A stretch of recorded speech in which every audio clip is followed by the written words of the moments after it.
my friend sent me a link to his game. Zini Bananini. Yo, why am I saying this? And there's this shark meme. Yo, I'm gonna be trying all of this. This is kinda insane.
Search this production and the company behind it.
YouTube is a silly place. There's some good videos, there's some not so good videos, and it's not even just videos, right? One thing I use YouTube for a lot, more than anything else probably, is music mixes. Of course we have Nintendo Music, right? We have Spotify, we have iTunes, or Apple Music, whatever it's bloody called. Doesn't anyone use iTunes anymore? Whatever.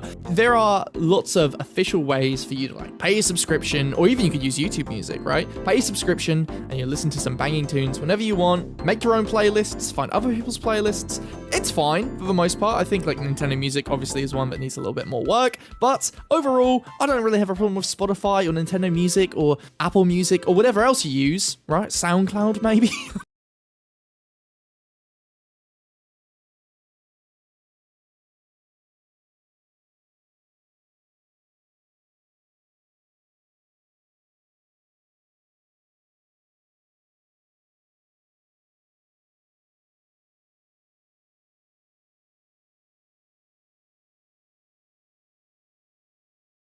Most games make sense in their area's progression. A common one is having a city, a country, or any other word that doesn't change much over time. For example, you stay in a coherent city in Life is Strange, or you explore a huge desert in Journey. And a lot of different progressions exist, like the maps in Chants of Sennaar change because of the people who are living there. They have different social classes. Higher you are, more important the people are. Or like Undertale, that has a huge world that doesn't seem to follow a logical order between areas. I mean, you go from snow area to rivers area to fire area? It's a little bit strange, right? But you can see the maps as the representation of the emotions of main characters you will have to fight. Runes and peaceful areas represent the personality of the first character you see in the game, Toriel. She is broken inside like runes but wants to help people around her, represented by the fact it is a tutorial area. And others work too. Snowdin represents the crazy and very optimistic personality of Papyrus, that can be imagined as a cold place but with everyone that looks happy. Waterfall for the mysterious character of Undyne, Hotland for the very expressive personality of Alphys. Anyway, I think you got what I mean. There are different ways to show areas, and they can have different meanings. But we will focus about two progressions I explained earlier. Areas can progress and have sense with the story of the game, or they can progress to represent something more psychological. And what if a game could do both? Differences of maps by the story of the game, but also differences to represent something. Sky Children of the Light is a game where you might guess with the name you're in the sky, flying through the Kingdom of Sky, which has 7 different realms. As you can see here, they are very different, and some players might wonder, how can you make your first steps in a very empty desert, then run in a prairie, continuing in a rainy ruined forest, then slide on huge snowy mountains, by finishing with an infected desert, a big tower, and how players like calling Last Realm pure hell? Even though the lore of Sky can explain these differences between realms, today I'll explain the importance of what these realms are meant to represent.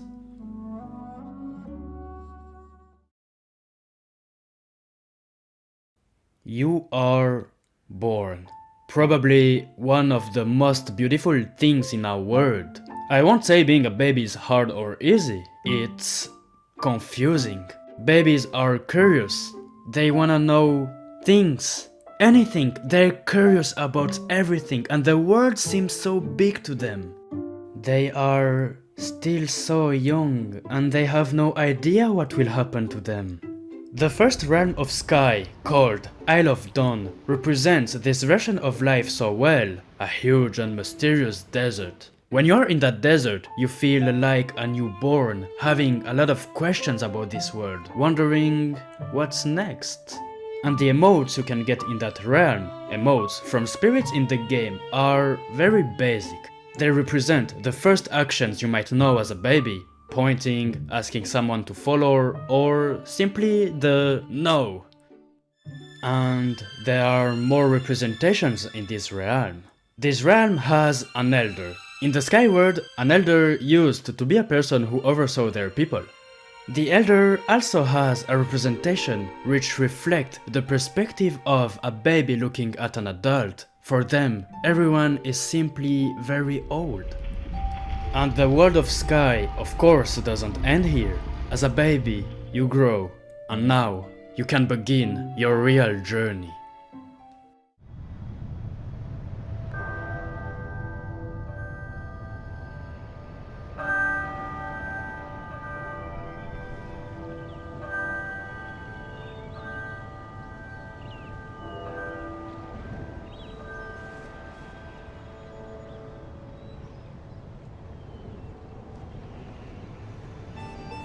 You enter the Daylight Prairie, and many Sky players feel nostalgic there. If you have to ask them their favorite realm, there's a good chance you'd get an answer like, "Oh well, Daylight Prairie, it's so beautiful there." And well, yeah, it is, it's so pretty. But is it the real reason why people like it so much? The Daylight Prairie gives almost the same vibe than Ghibli movies. Maybe not this one, but more like Miyazaki's films. Every time you see grass in his movies, you feel so nostalgic about it, because it often reminds you of your childhood. My Neighbor Totoro, Spirited Away, Howl's Moving Castle. Even though you never watched those movies as a kid, they make you feel something. And the creators of Sky, being fans of Ghibli, they got inspiration of that idea of grass reminding people of their childhood to create this realm. You're a kiddo, a kid, a child, imagining something fun as a kid is running everywhere on grass. By the way, don't forget to go outside and touch some grass. You'll see, it's fun even today. This realm is meant to make you feel nostalgic through its visuals and the prairie modes that often are funny, childish, with laughing, discovering, playing people. The elder of this realm is a big and round guy, warm, welcoming, the vision of a child of an adult. Big, tired, but always here to play with you.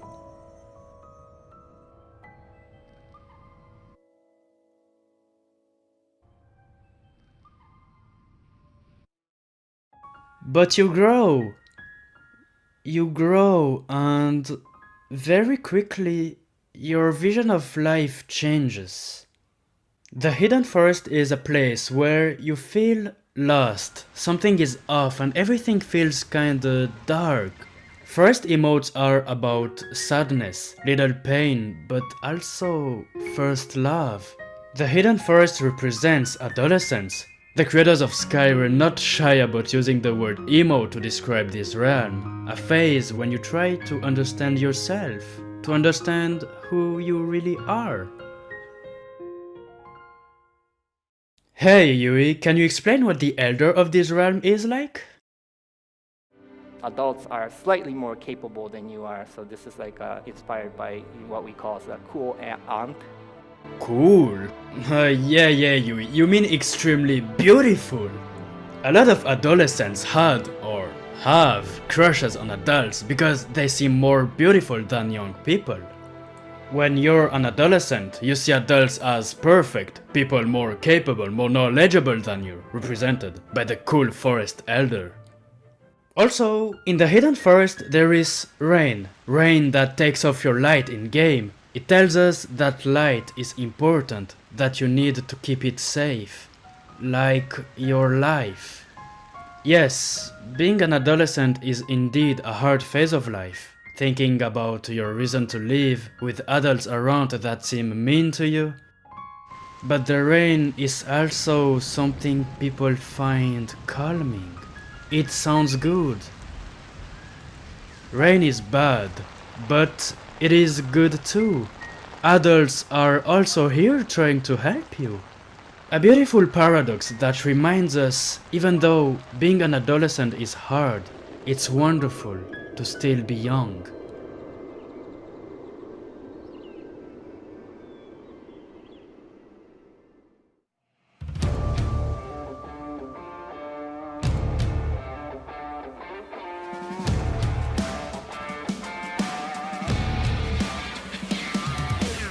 And you grow, you become an adult, everything is good for you now. You have self-confidence, you have energy, and you have money. Welcome to the Valley of Triumphs, the peak of life, the highest realm in the mountains with a lot of buildings, towers, and filled with many motivated people. You can find here athletes that give you emotes like impressive dances, confident posture, and any other cool moves. Being an adult is somehow cool. You feel freer, like when you're sliding on snow. And well, being an adult can also be about competition. It's the only realm with two elders, because they represent the competitive environment you're in. The elders are twins, who are always competing with each other, and they also challenge you to compete. But all that isn't that bad. Wait. Did I say the peak of life?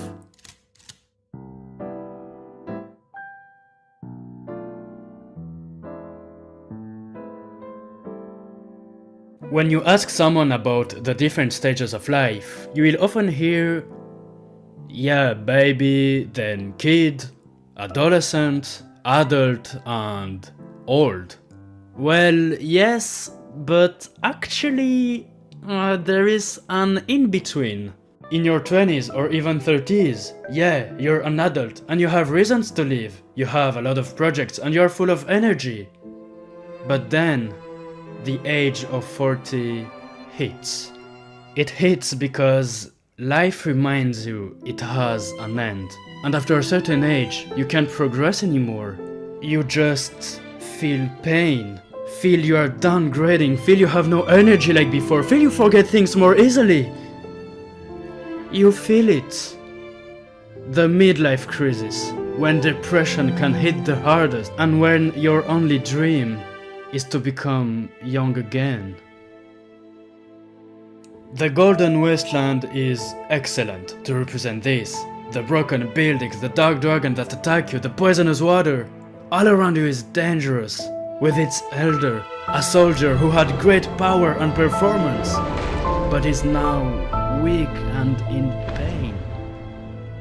But you keep going, and at some point you have no choice but to accept how things are.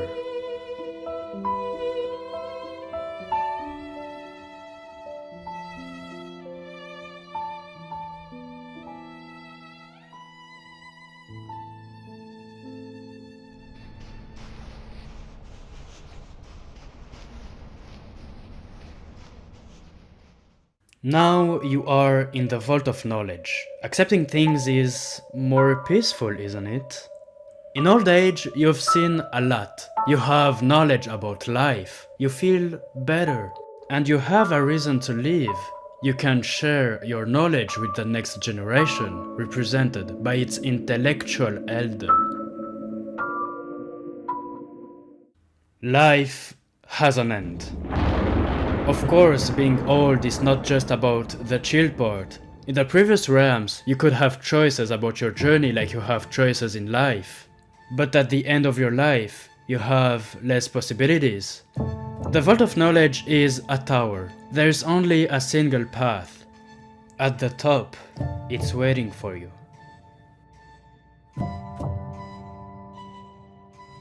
You are scared more than ever of the end, of you not existing anymore in the world. But this is how life works. You die. But Sky doesn't want to end here. When you are in the Golden Wasteland, for example, the state of the midlife crisis. They want you to understand that life is painful and death is scary. But after you die in Sky, at the 7th realm, called the Eye of Eden, the most beautiful thing you could see in the world of the skies appears. You run, you slide, you fly. Light is everywhere around you. Life is all around you. Sky could explain the beauty of life through a single day. When you are born at dawn, living your childhood at daylight. Wondering why being an adolescent is hard at rain.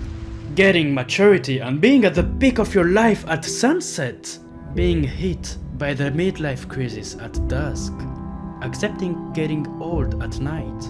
And dying at the storm. The game Sky isn't here to say, yeah, life is pain. The game wants you to show that life is life. And life can be hard. But each phase of your life, even the hardest, can hide something beautiful. To be born is lovely because it is creation. Aging is magnificent because it is a privilege. And death is part of the life cycle. It is what makes life so unique. Death is beautiful in its way of creating a wonderful life.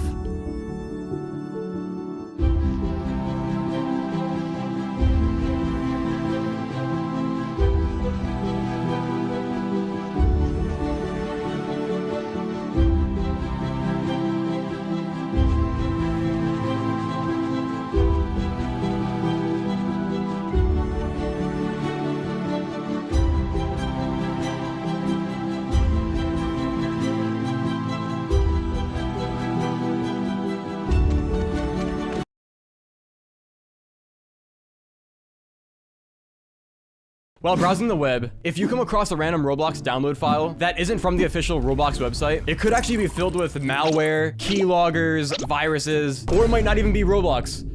So today we have come prepared. This time we have here a fully contaminated virtual machine, a VPN, and a fully working Android emulator. Cause today we're gonna be searching online for random like Roblox download.exes, just any sus looking Roblox downloads, and I'm gonna actually try them out. And after that, I'll run an antivirus scan to see if there's actually anything bad on the laptop. Do not try this at home. This could go really bad for someone. All right, let's go and start. All right, let's start off by searching Roblox APK download hack. Let's throw in hack in there. All right, so right off the bat, we have these two APKs, which I'm gonna scroll down a bit because those two might actually.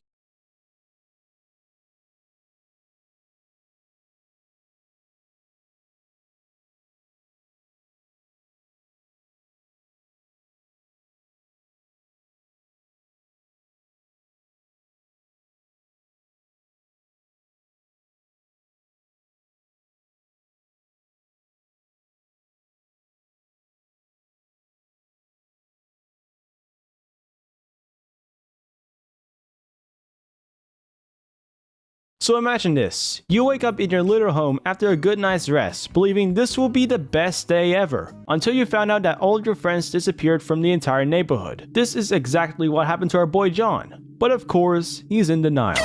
Whatever it takes, John will go through every specific location just to find his friends, either barging into a random house, the community church, or even a hole that is conveniently placed on the ground where there's some terrifying looking monster roaming around and... Buddy, what are you supposed to go after me or something? Phyllis, this is the game that we're playing in this video. Yeah, boy oh boy, another awesome sleep session. I can't wait to go outside and talk to all my friends.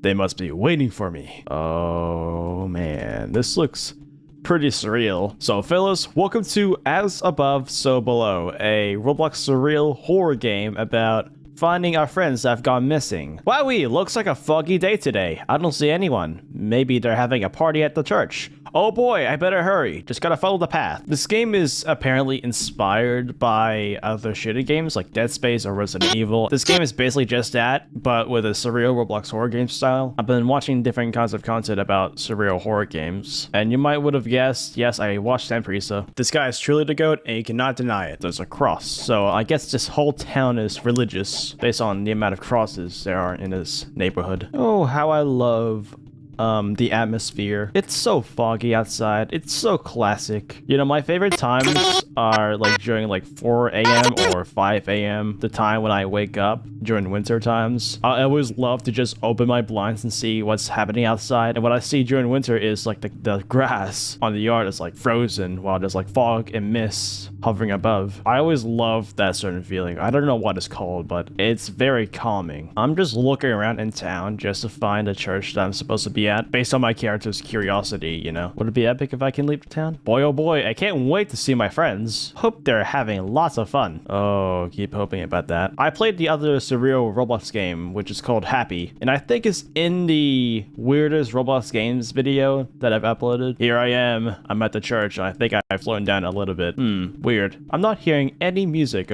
Maybe they have a surprise party waiting for me. I better go inside. Yeah, I have to hurry fast now. How many dead people are there? Oh, where are they? There's no one here? Maybe they're hidden somewhere around here. Right? Right?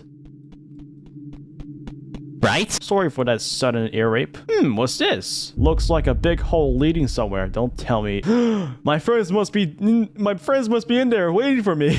Oh my god, this guy is just so excited to see his friends, but little does he know that this is just leading to a trap. Now I'm in the caves underground, which is below the church that I was in, but then now I'm out of the building's perimeter. Walking simulator. Whoa, I didn't know we had so much stuff down here. This party must be huge. Better keep going. Good thing it's not a train track, because that would have been worse. You know, speaking about that, I'm gonna stick to the sides a little bit. Lately, I've been in a streak of retro Roblox games. I've been on a little roll lately with retro horror games. There's about like 5 videos. And I think eventually this is the game that is going to break the curse. Ooh, is that nature? It is nature. Oh, look, a super ball and a sword. I wonder how they got there. Might as well... But this is you know what? This is like Silent Hill, but with the elements of several Roblox games. Based on what I'm thinking right now, is something gonna jump in front of me? Nope. Oh, it's got a foreshadow just for the comedic timing. This hallway is suspiciously long, and oh, I see obstacles. All my friends must be on the other side of this big hole. Better find another way around. Down I go. What the? Are you kidding me? I thought I was gonna jump across it, but whatever. Let's throw a ball. The ball's afraid of the darkness. Good to know. I'm in the underground. I wish I have a torch in my hand. Let's throw the ball. So I'm assuming this hall is a little longer than I expected. Okay. Whoa, this place is huge. I bet my friends took that elevator over there. Just need to find a way to get it open. This is gonna be easy. Bro is still in denial. I'm actually chilling with this music. It has a really good vibe. Elevator, I think I need to find a lever to open this. This game seems good so far. Where's my music? Ball. Oh, I hit the minecart. Another ball test, let's go. Another wall. I might have to pull up this sucker. Okay, sir.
Animal.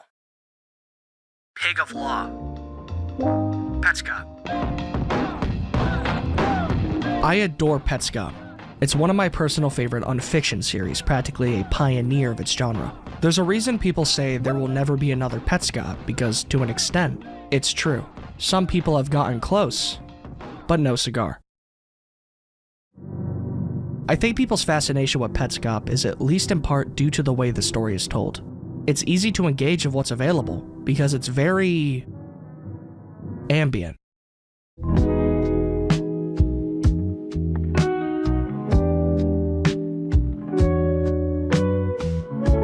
Most of it, you're left with nothing but your own thoughts and what's right in front of you. It gives your brain time to focus to try and piece the story together.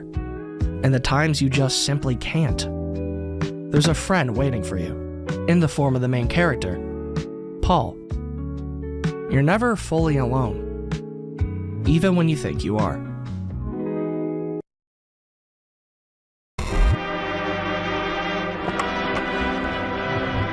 Despite this short introduction, the rest of the video isn't on Petscop. I wanted to make this section very brief because I am planning on talking about it sometime in the future. Finish what others can never do. However, this is about something closely connected to the series, and that is through the creator, Tony Domenico. Late last year, Tony released a project into the wild, that project being 3D Workers Island, self-described as a short horror story about a screensaver, told through the means of glorified screenshots, spanning 301 in length. I recommend you check it out for yourself first before you continue watching the rest of this video. As with most things, this is best experienced on your own. I do understand if you are put off by the way this story is presented. It is a bit out there, all things considered. So, I propose a compromise.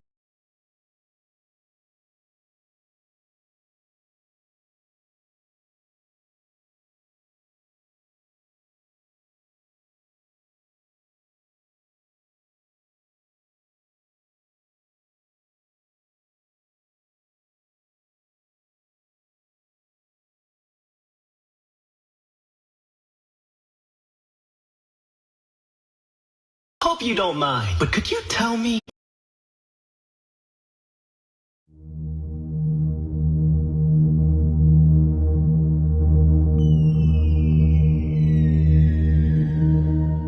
On October 31st, 2010, a user named DeadSkinMask uploaded a video to YouTube. It's called Very Strange House in Minecraft That I Did Not Build.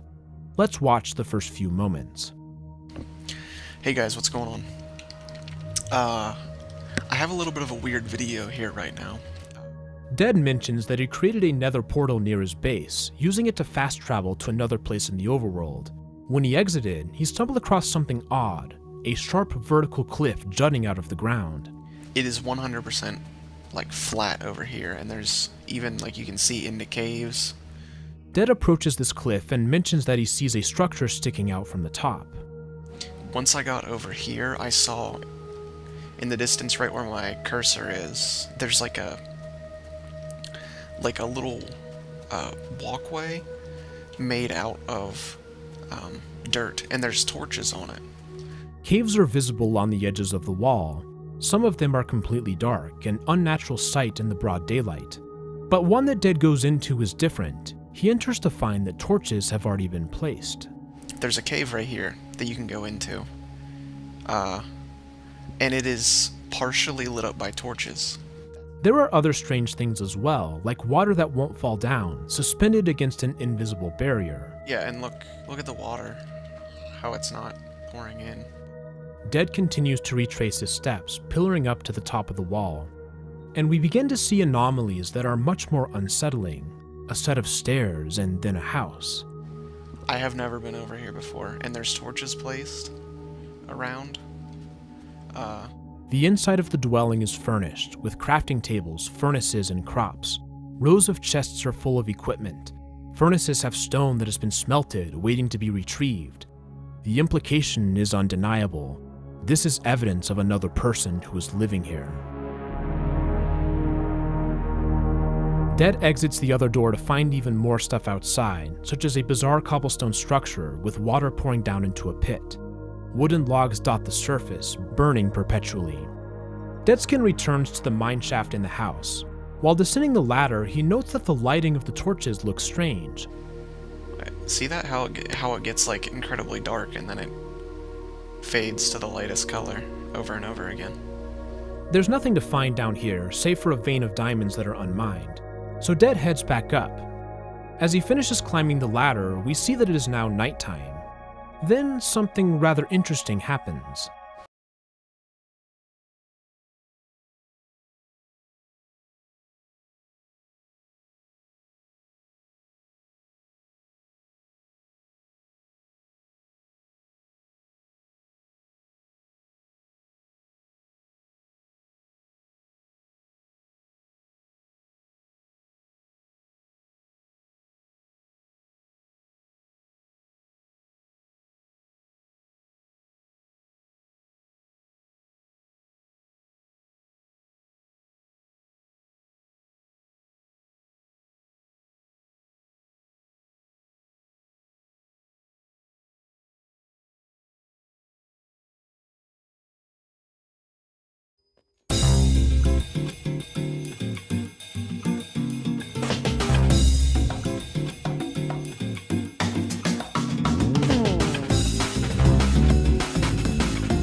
Around about every month on Roblox, there is a new popular game that I feel like all of my friends play and enjoy, but I just don't get it.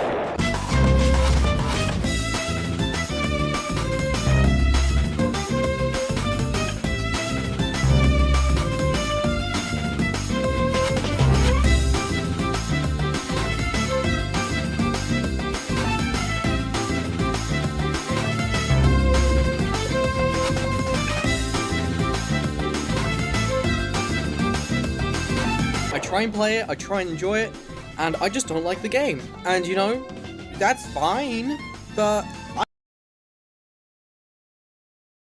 Okay, Dandy's World roleplay servers. Let's talk about them. So, I have not gone in a roleplay server in like months, and the main reason is because, one, I don't have any interest in the roleplay servers, like I'm not a roleplay person. Second, from what I've seen, the roleplay servers are like very weird, and that's like basically the main reason why like I never go in roleplay servers, because I don't want to be in there. But that's where I came up with a great video idea where I'm gonna go into the roleplay servers for the first time in forever, and I'm gonna see what kind of crazy stuff I can find in there. So let's hope I don't lose any brain cells from this. Okay, the door is right there. After all these months, I'm entering this server again. Alright, here I go. Okay, I'm about to spawn in, so let's see what kind of things I'm greeted with. Okay, it doesn't look too bad, at least for now. Bassy, are you okay? You're kind of stuck under there. Bassy, how'd you even get under there? Oh no! Wait, someone recognized me. I don't want to be recognized. I'm trying to see what kind of stuff is going on in here. Hello. Hi, Dandy. What's going on in here? Why is Twisted Sprout there? And why are you counting down? Are you okay? My little Cosmo. Oh no, what the heck? Oh wait, Cosmo's back there? Why are y'all harassing this poor Cosmo? Follow me if you want to live. Sprout! I found Cosmo. Yeah, Goob, go distract him. Go. No. Oh no, Cosmo. Bro, what in the world? Leave my cousin alone, you freak. Oh, I made him angry. I'm gonna hit you now. You leave my cousin alone.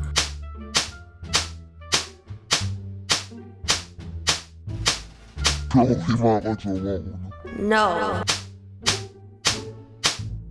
I will never leave you alone. This is what you get. No one messes with Cosmo. Bro just changed to Astro. What the? Oh, we both said what the at the same time. Where the heck am I? Buddy. I was asleep. Get back here. You're not slick, buddy. Whoa, what the heck? Okay, no, I was not trying to do that. Okay, yeah, I'm just gonna go somewhere else. Y'all are weird. Oh my gosh, look, it's Cosmo's dog. Doesn't Dandy have one too? Yeah, are you sure that's your dog, Cosmo? It looks a lot like Pebble. Oh, it's my dog, Ginger's dog. Get away. You are not my dog. Oh, he's crying. I don't care. I do not want a dog. You are not my dog. Bad. Oh my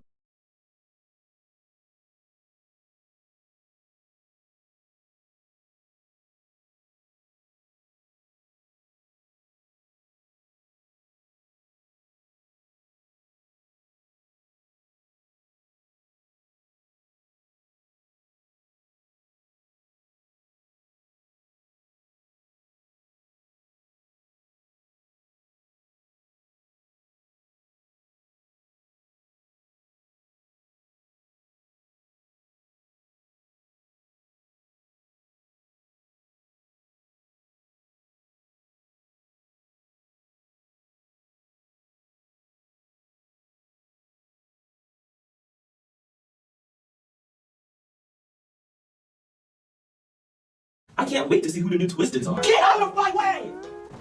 Roger, get me my research! Now hurry up! Give me Bessie, please. Alright, now go do all your quests! Go!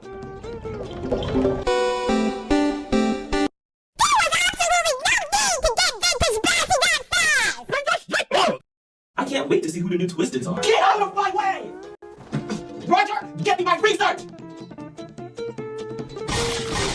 Now hurry up! Give me Bessie, please. Alright, now go do all your quests! Go!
If I showed you this seemingly rinky-dink video and told you it had fan art, what would you expect that fan art to look like? Because if your answer wasn't something like this glorious masterpiece, I don't know what to tell you, but you'd be wrong. This is horse race tests, and it's proof to me that you can get people invested into literally anything if it can ball hard enough. Because on the surface, these videos are pretty simple. It's a bunch of 10 pixel tall horses bouncing around a map drawn in MS Paint like they're DVD screensavers, and the first one to touch the JPEG of a carrot at the end wins. But that's only on the surface, because people have been getting really attached to these horses, and the fan base that has been built because of that is kind of insane. Like, the orange horse has won a couple more times than everybody else, so people have been out here making LeBron edits or like fan-made doping scandals to push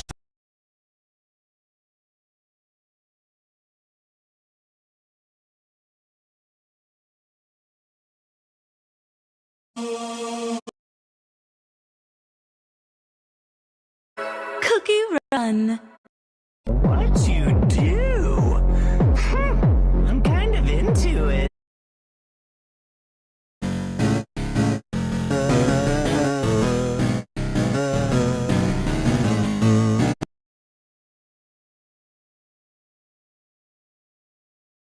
Sorry for the dramatic title, but I'm gonna be honest, it actually kind of explains the situation pretty good. If you didn't watch my last video, I went around looking at, games that used to be big, and some of them still big, but were bought out by people and, were stuffed full of microtransactions and got ruined. Well, after I made that video, I got some comments telling me to do Big Studios. I didn't know what Do Big Studios was at the time, so I looked more into it, and they owned about 3 of the games I talked about. They owned Blade Bowl, Dusty Trip, and Fish. They owned all of them. They didn't make them BT dubs, you know what I mean? No shit, I don't think these guys have ever had an original idea in their life, okay? And I looked into it more. They actually have their own website page. I'll pop it up right here. And it proves my point exactly. In my last video, I said these guys probably, buy, games, little games, or make little games, build up some capital, get some money, get some funding, and then they buy the bigger games and then make them pay to win, and then like a pyramid scheme, but like vice versa, keep going up and up and up, right? I think I was on the money. I don't want to, stroke myself too hard, but I think I was pretty close, because look at their bottom games. These have crazy visits, but like 0 players. You can tell these were big at one point.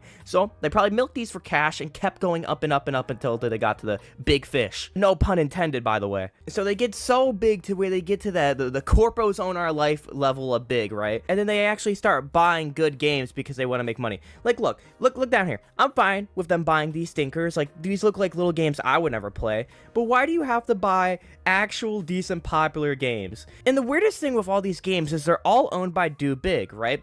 But if you go into any of them, except Fish, as of now, it says they don't own it. It says Jandel owns Dusty Trip, and this other dude, I forgot his name already, I'll pop it up here, owns Blade Ball. So, but why doesn't the other guy own it? Do they all work for Do Big, I guess? I don't know. And you see, really, the thing with all these games is they're all owned by Do Big, right? But if you go into any of them, except Fish, as of now, it says they don't own it. It says Jandel owns Dusty Trip, and this other dude, I forgot his name already, I'll pop it up here, owns Blade Ball. So, but why doesn't the other guy own it? Do they all work for Do Big, I guess? I don't know. And you see, really, they don't ever want to slap their name on anything. Like, yeah, they have their own website, but they're not going to have, like, have their logo at the beginning. Like, another one, not Do Big. Name's going to get confusing, I know, but Big Games, another one that ruined my life. Pet Simulator, Big Paintball. They made all those games. Cool games that are full of microtransactions. But they always have that, like, DJ Khaled producer tag at the beginning, right? Like, they always have that. So, where's that in this? Because I feel like the reason why they don't have something like that is because people are going to see that and realize that, oh wait, it's these scum lords. Because I'm gonna be honest, these guys don't have the greatest reputation. They really don't. Every game they have made has just been shoehorned full of microtransactions, baby. I'm talking about Bible currency, boosters, and my favorite, gambling. You gotta have that. I mean, what's a game about gambling, right? And it's crazy because they own so many of these games, they actually probably own at least 10% of the front page. And this got me wondering, how profitable really is this? How much money do these guys truly make? Well, let's see how much they make. Okay, so I searched up how much money do 5,000 players make in Roblox? I'm retarded. So we go down here, so some developers suggest that even fully monetized games with 5k CCU, this is concurrent players, so, you know, game average is 5k. These guys own 1 million games. But let's just go for the 3 biggest games they have, right? Let's just lowball it. Could still earn a few 100,000 Robux per month with poor monetization. This game does not have poor monetization, but I'm going to be nice and even lowball it more than that. We're going to just assume that every 5k players is 100,000 Robux. And look, they got this convenient number right here. Thank God they do. 229,000 players playing our game. Let's round it up to a nice 230,000. 4,600,000 Robux is how much they make off of all their games monthly. At minimum, Do Big Studios is making $16,000 a month off just Roblox games. This number is not accurate at all. It's probably triple this number, but it kind of gives you the idea why these corporations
It has to be Pet Sim. PS99, right? That's Pet Sim.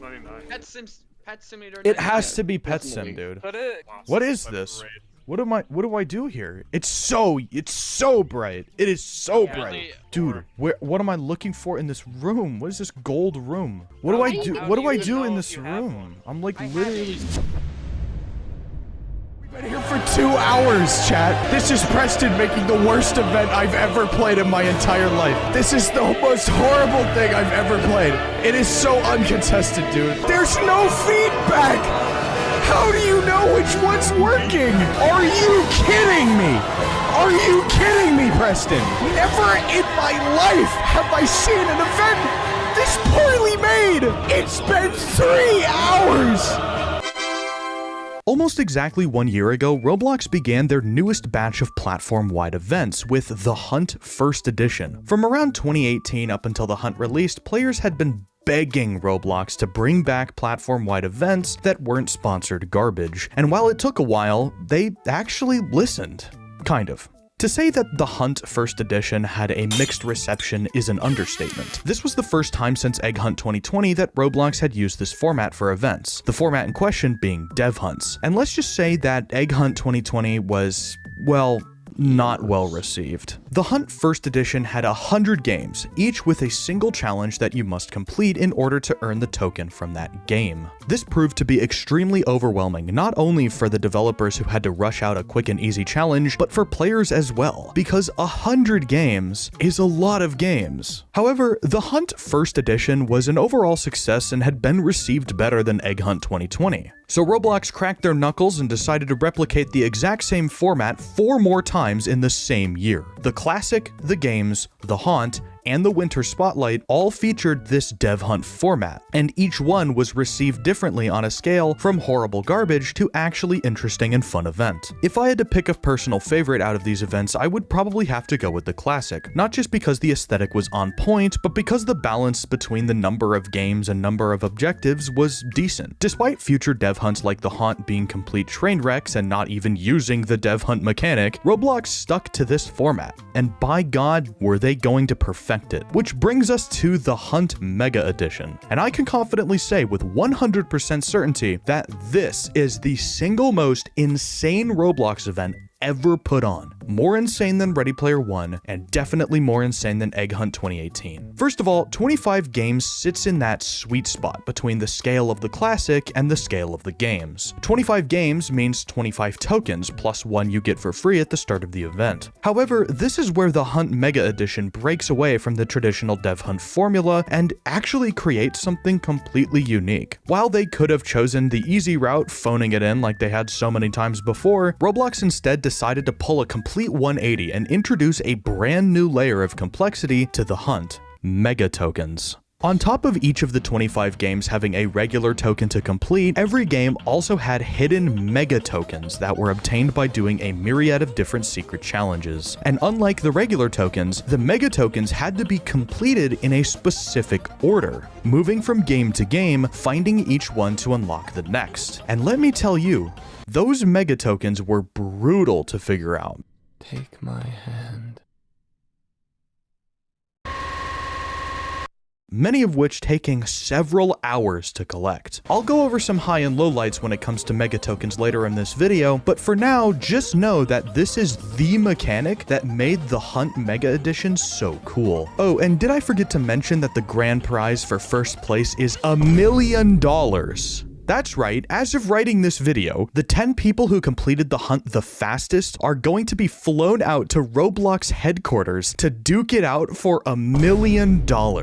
Now, I'm not an expert in logistics, but how on earth are you going to pull this one off, Roblox? On top of the fact that a ton of different people are getting disqualified for sharing information about the final puzzle, there's just so many things involved with this that make me scratch my head. Now, I'm not here to complain about teaming and whatnot. Hell, I'm not even technically qualified to compete for the million because of how many devs I know who worked on this event. Instead, I'd like to talk about how the mega tokens really made the Hunt Mega Edition different from previous dev hunts. Firstly, you can really tell that Roblox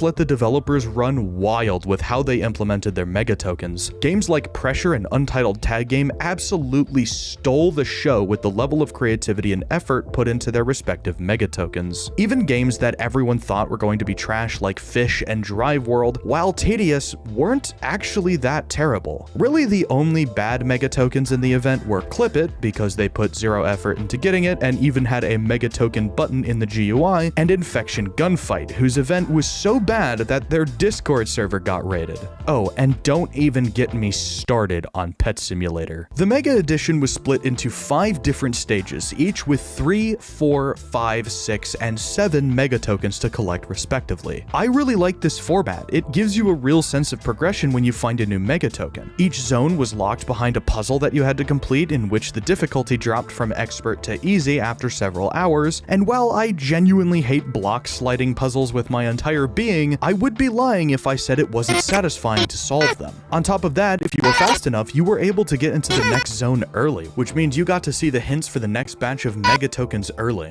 And while some of the hints were literally the name of the game with a missing letter, others were completely unhinged. Like, dude, how does this translate to chain together? Like, come on, are we for real? Now, before we get into the serious problems that this event had, I do want to talk about my favorite games in it, starting with, believe it or not, SpongeBob Tower Defense. Being the first mega token in the event should have been a clear sign to whatever corporation that made SpongeBob Tower Defense that their event should be decently simple to complete, an introduction of sorts to the average difficulty of a mega token quest. But no, this was hard, dude. And look, maybe it's because I don't play tower defense games, but I was genuinely taken aback, to say the least, when a Roblox event actually proved to be, wait a minute, difficult? The second huge highlight for me, and basically everyone else who did the mega tokens, was Untitled Tag Game, another game that I've literally played once and never again. They went completely insane with their mega token, hiding it in a literal story mode with stealth mechanics and button puzzles. I genuinely don't think another game did as much as UTG when it came to their mega token. What makes this event even more hilarious is the fact that the regular token was so boring, only requiring you to save up 350 in-game dollars to buy it. That was the whole token. And then you do the mega token and it's just like, oh, sheesh, kicked him into a black hole. Oh, now we gotta escape. Can I do it? Yes. Oh my god. Are we not done? Oh my god, we're not done. The buildings are collapsing. Dude, my internet just got Jeff the Kill. Yes. Dude. Oh my god. Purifier. Purifier. That was so cool. I gotta say, I don't think anything can really top just how polished and creative UTG's mega token was.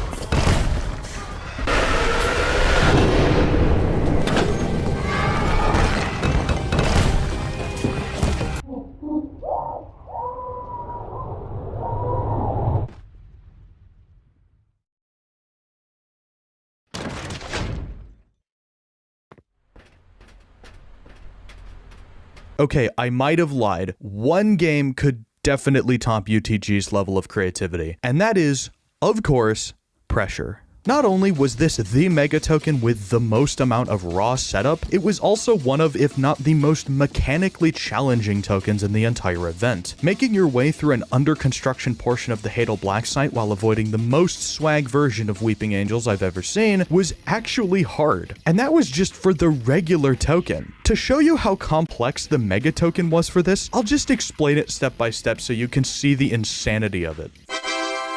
Firstly, there were 4 notes hidden around the lobby in various locations. The first one was in this room, the second was behind these crates, the third hidden in these pallets, and the fourth up on this catwalk. These notes are server side, which means that you have to find all of them in the same server or else they wouldn't match. After writing down the 8-digit code the numbers created, you entered the event map and opened this seemingly broken door. Entering the code into this keypad gave you the decoder tool, which allowed you to actually start the mega token quest. You now had to go through the entire event map again, avoiding the crooked again, but this time decoding 5 different radios, each of which giving you another piece of another code. After decoding all 5, you had to go through this also seemingly broken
Ever since Roblox's rapid rise in popularity, there's been numerous scams and hacks designed to target a user's collectibles, Robux, places, and even entire accounts. These scams range from the classic free Robux promises to phishing links, fake giveaways, and even Discord bots disguised as verification tools. As Roblox gradually becomes aware of these threats, they introduce new updates and security measures to mitigate the issues. However, as Roblox adapts, so do the scammers.